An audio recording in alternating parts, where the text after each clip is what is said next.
Hello guys, good morning. Happy weekend mga ka-travel. Dito tayo sa France. At saka mega live shoutout pala kay Boss Mike Guerrero sa Pinoy Europe Truckers na damit. At saka kay kaibigan Gilbert Arnaez sa pagdala nito galing sa Pilipinas. May sasabihin lang ako guys tungkol dun sa mga paalis ng Pilipinas.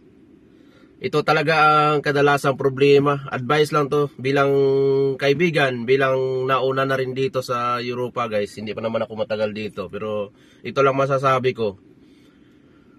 Pag alis kayo ng Pilipinas, huwag kayong mangutang sa 5-6 at saka yung pera na tinutubuan. Dahil mababaon kayo lalo. Kasi pagdating nyo rito guys, expect nyo na yan. 3 buwan mula nang dumating kayo, wala kayong sahod, allowance lang. At saka yung allowance nyo ay sapat lang din, depende sa gamit nyo. At mula noon hanggang 6 na buwan, expect nyo na yan guys na hindi pa talaga kayo sasahod nyan. Sasahod man kayo nyan mga 3, 4, 5, 6 hanggang 6 na buwan, pero hindi pa buo yan. So ang gagawin nyo rito, pagdating nyo rito, mangungutang kayo ulit para kahit paano may maipadala kayo sa pamilya nyo. At yung iba pang gastusin dito, lalo na sa mga gamit nyo, mangungutang pa kayo ulit. So may utang ka na sa Pilipinas, may utang ka pa dito. So paano mo babayaran ngayon yan? Hindi hanggang sa mag-1 taon ka, nagbabayad ka pa ng utang. So kung malaki utang mo iniwan sa Pilipinas, ay lalo ka mababaon, malalo ka mahihirapan. At saka marami din akong mga kaibigan na nandito na inaaway ng asawa.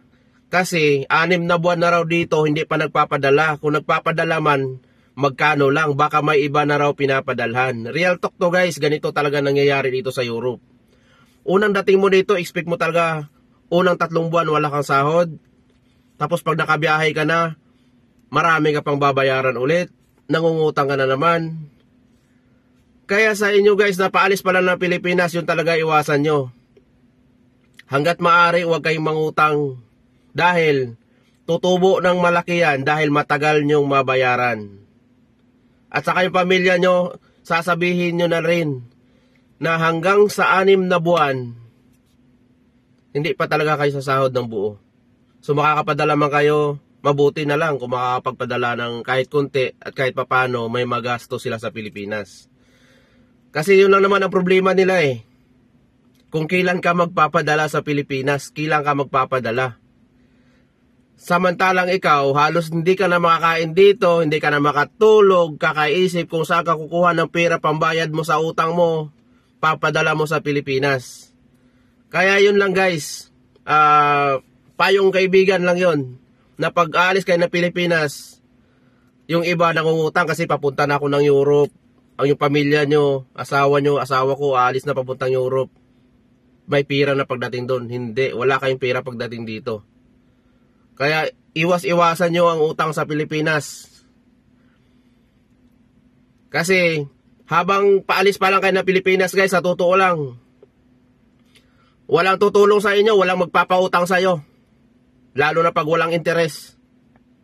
Pero pag ikaw nandito na, maganda na yung post mo rito, maganda na yung biyahe mo, marami na mangungutang sa'yo. Real talk yan. Kaya yung mga kaibigan nyo dyan sa Pilipinas, yung mga kamag-anak nyo dyan na gustong mangutang sa inyo balang araw, utangan nyo muna. Para pagdating ng araw, pag nangutang sila sa inyo, edi bawi-bawi lang. Ganun yun guys. Thank you. Happy weekend.